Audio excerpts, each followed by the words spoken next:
Destruction is often misunderstood.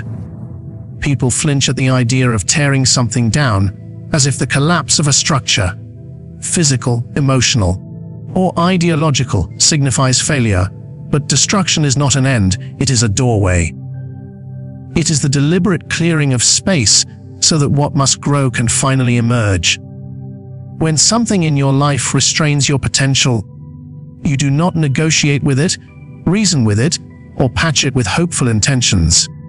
You confront it with the clear understanding that not everything deserves to remain standing. Renewal demands sacrifice, and the first sacrifice is the comfort of what is familiar. In every person's life, there are manuscripts written long before they realized they were allowed to edit them. These manuscripts are made of inherited beliefs, stagnant identities, outdated roles, and unchallenged expectations. They were written by parents who projected their fears onto you, by teachers who underestimated you, by peers who preferred you predictable, and by your earlier self who lacked the knowledge you now possess. These scripts become walls around your ambitions, and as you grow, they do not grow with you. Eventually they tighten, they confine, they suffocate. And you feel it. The pressure of a life too small for the power you can sense inside. That is the moment destruction becomes necessary. Not destruction for chaos, but destruction for elevation. The same way a forest needs fire to clear dead wood, the same way a sculptor must strike away pieces of stone to reveal the form within. The same way a blacksmith burns metal to reshape it stronger than before. Renewal does not come from preservation, it comes from transformation. And transformation always demands that something older, weaker, or unworthy is reduced to ash. There is a particular strength in choosing to burn what no longer serves you. It is an act of courage because destruction strips away the excuses that once shielded you. When the old beliefs are gone, you stand in front of an open field, no boundaries, no restrictions, and no comforting limitations. Some fear this openness because it exposes them to responsibility. When you destroy the old version of yourself, you can no longer blame that version for your failures. You are reborn into a state of complete accountability. And for many, that is more terrifying than the destruction itself. But when you understand destruction as renewal, you stop mourning what is lost and start anticipating what will rise. You begin to recognize that every collapse in your life carried the hidden potential for a rebuild. The job that fell apart, the relationship that crumbled, the belief that shattered, these were not endings. They were necessary demolitions. They were the universe removing walls you had grown accustomed to leaning on. They were the clearing of land for a new foundation. People often cling to what breaks them simply because it is known. But if you cling to rubble, you cannot construct anything new. The truth is that many individuals remain trapped not because they lack strength, but because they refuse to let anything in their lives be destroyed. They hold on to outdated identities out of nostalgia. They preserve old habits out of convenience. They sustain draining relationships out of fear of starting over. They defend the very structures that imprison them. Yet every step toward your evolution requires the willingness to burn something outdated, something limiting, something that belongs to a version of you that no longer exists. Destruction is not an external force, it is an internal decision. It begins in your mind the moment you admit that the life you are living is too narrow for the ambitions you carry. It deepens when you confront the truth about who you have been versus who you must become. It solidifies when you stop negotiating with old fears and start dismantling them piece by piece. You do not wait for circumstances to collapse around you. You take the torch and set fire to the narratives that weaken you. Once the flames rise, you begin to feel something you may have forgotten: freedom. Without the weight of old pages, every path opens before you.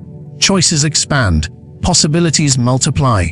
A future once clouded by the residue of past failures becomes clear. Renewal is not gentle, not peaceful, not silent. It is fierce. It is disruptive. It is unapologetic. It demands full commitment. The fire does not ask whether you are comfortable. It asks whether you are ready to grow. To embrace destruction as renewal is to understand that you cannot evolve while clinging to what was.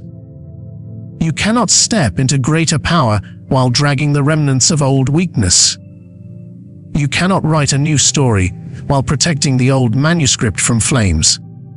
Renewal is born in the fire, shaped in the smoke, and revealed only after everything unnecessary has been burned away. Power begins with truth.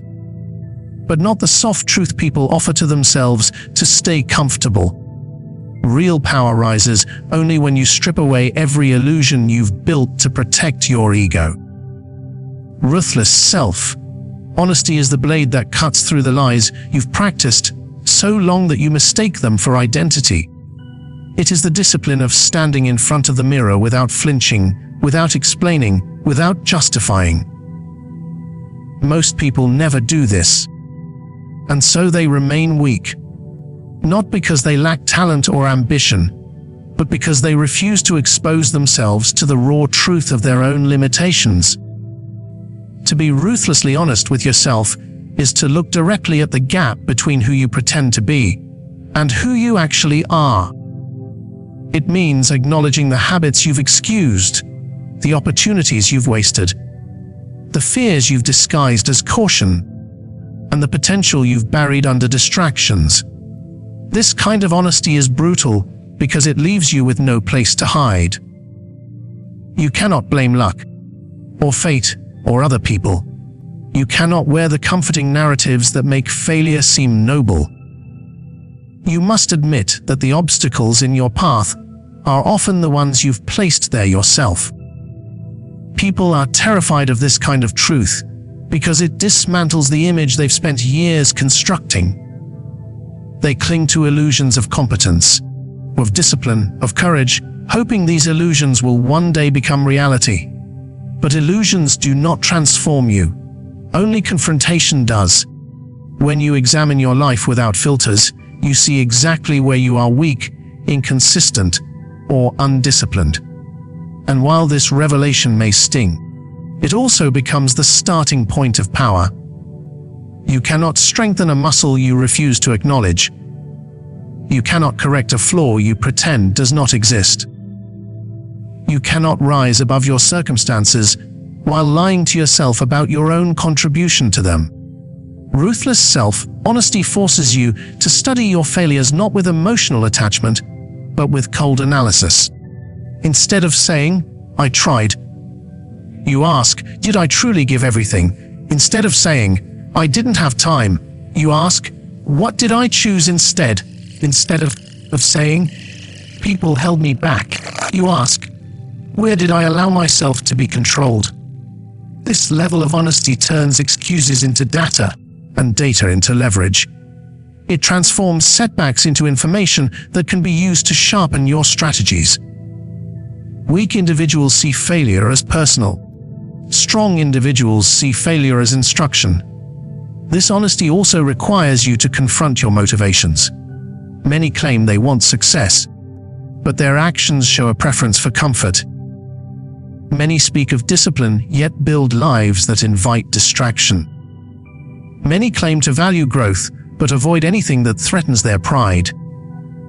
Ruthlessly honest people evaluate their desires through evidence, not emotion. They measure themselves by what they do, not what they intend. They understand that intention without action is self-deception, and self-deception is the foundation of mediocrity. To practice ruthless self-honesty, you must develop a mind that refuses to be manipulated by your own impulses. You must challenge your emotions when they attempt to disguise fear as logic. You must question your behavior when it contradicts your goals. You must examine your thoughts with the same scrutiny that you would apply to an enemy. There is no room for softness here. The moment you exaggerate your strengths or conceal your weaknesses, you weaken your ability to command your own life. This form of honesty is not self-punishment. It is self-dominion. It is the refusal to let your lower nature steer your decisions. When you observe your patterns clearly, you gain the power to break them. When you admit your flaws openly within your own mind, you gain the power to correct them. When you stop lying to yourself about who you are, you gain the power to become who you choose to be. Most people avoid self-honesty because they believe it will break them. In truth, it is the only thing capable of rebuilding them. Ruthless self-honesty also sharpens your ability to deal with the world. Once you stop lying to yourself, you become harder to manipulate, harder to discourage, harder to deceive. When you know exactly where you stand, the opinions of others lose their power. Criticism becomes feedback. Praise becomes noise, and external judgment becomes irrelevant. You no longer need validation, because your validation comes from evidence.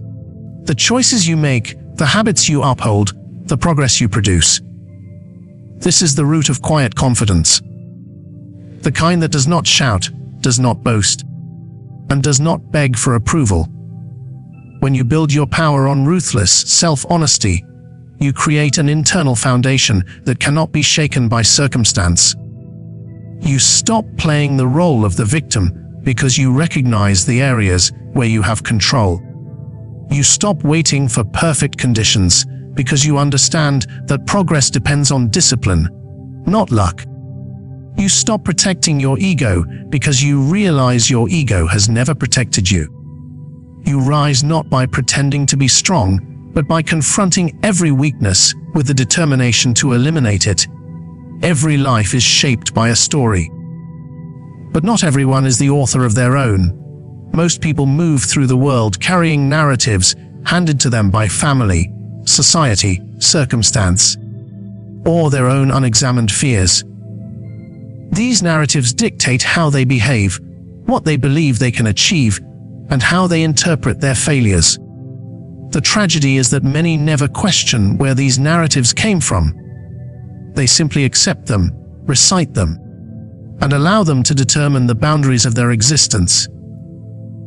When you fail to seize control of your story, others will eagerly write it for you, often in ways that diminish your potential and secure their own comfort.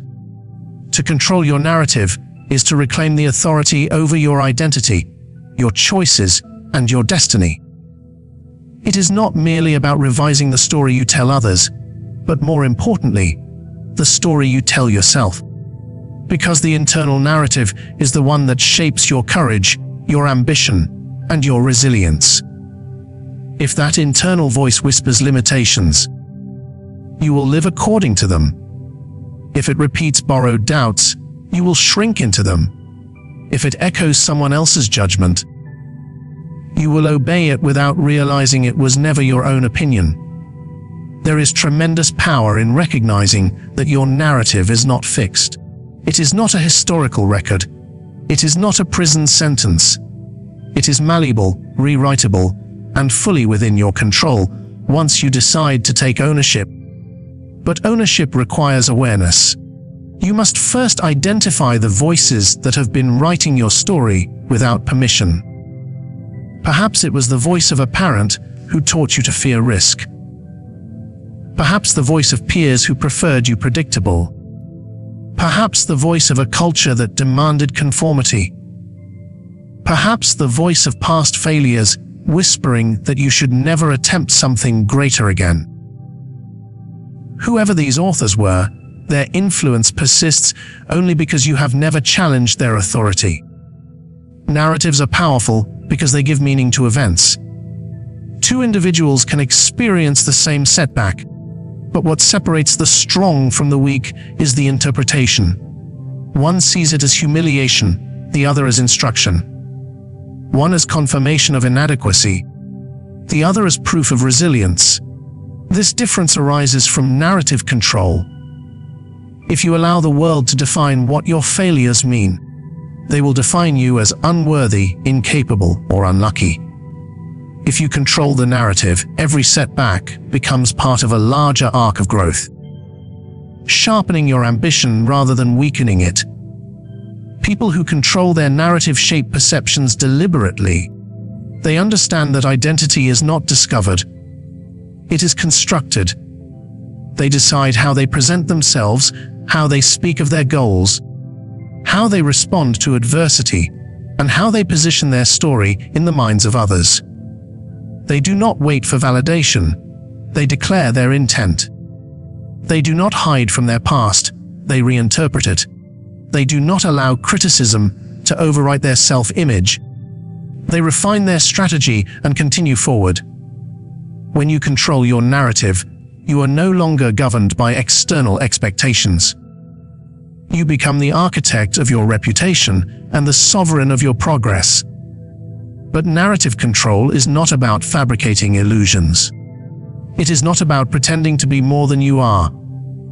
That kind of deception collapses under scrutiny and sabotages true power. Real narrative control comes from aligning your story with your actions. You rewrite your narrative by changing your behavior, your discipline, your decisions. You do not simply declare yourself strong, you build strength until it becomes undeniable. You do not merely speak of transformation. You discipline yourself daily until transformation becomes your natural state. In this way, the narrative you construct is not fragile fiction, but hardened truth. It is also necessary to recognize that if you do not consciously establish your narrative, the world will create one for you. People assign labels based on their limited understanding, their biases, and their convenience. They will define you in ways that make sense to them, not in ways that empower you. If you remain silent, they will speak on your behalf. If you remain passive, they will interpret your intentions. If you remain directionless, they will steer you toward the path that benefits them, not you. Controlling your narrative protects you from being shaped by these external forces. Controlling your narrative also clarifies your trajectory. When you know who you are and who you are becoming, decisions become simpler. Opportunities become clearer. Distractions lose their appeal. You establish a consistent thread that guides your actions and keeps you aligned with your purpose. Those who lack narrative control drift aimlessly, swayed by each new influence. Those with a controlled narrative move with intention, unaffected by the shifting opinions around them. To take control of your narrative is to understand that identity is not something you inherit. It is something you assert. It is the refusal to let others define your worth, your abilities, or your future. It is the acceptance that your story is yours to shape, edit, and rewrite. And it is the recognition that the moment you stop controlling the narrative, someone else will eagerly step in to control it for you. In the end, everything comes down to a single truth.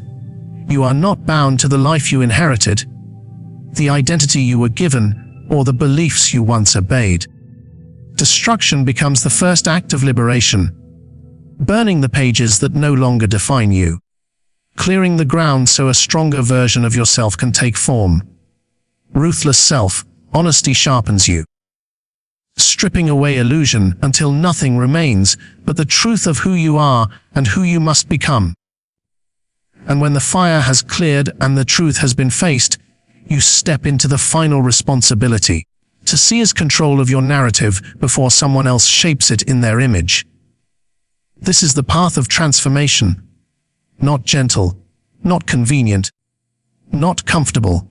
It is a path of intentional destruction, unfiltered truth, and absolute authorship over your own life. Only when you embrace these principles do you stop living as a character in someone else's story and begin shaping your destiny with deliberate, uncompromising purpose.